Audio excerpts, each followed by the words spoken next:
ये प्रेमानंद जी महाराज बार बार क्यों कहते रहते कि नाम जपो नाम जपो। चलो इसके पीछे के कारण का खुलासा करता हूँ, लेकिन उससे पहले मेरा आपसे एक सवाल ये है कि सबसे सर्वश्रेष्ठ युग कौन सा है? हरिश्चंद्र का सतयुग, राम जी का त्रेता युग, कृष्ण का द्वापर युग, या हम पापियों का कलयुग? सबसे सर्वश्रेष्ठ है कलयुग। और ये मैं नहीं कह रहा हूँ, बल्कि कहना है महर्षि वेद व्यास का।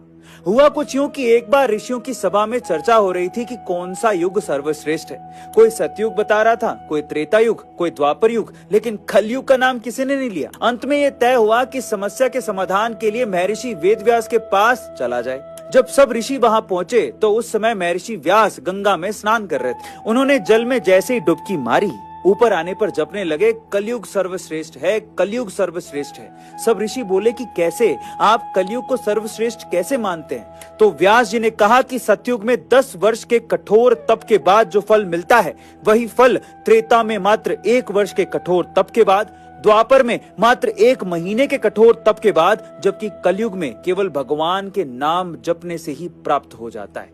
इसीलिए कलयुग ही सर्वश्रेष्ठ है। और इसीलिए प्रेमानंद जी महाराज बार बार कहते हैं कि नाम जपो, सिर्फ नाम ही जप लो, भली बेमन से जपो, लेकिन अपने इष्ट का नाम जरूर जपो, आप तर जाओगे।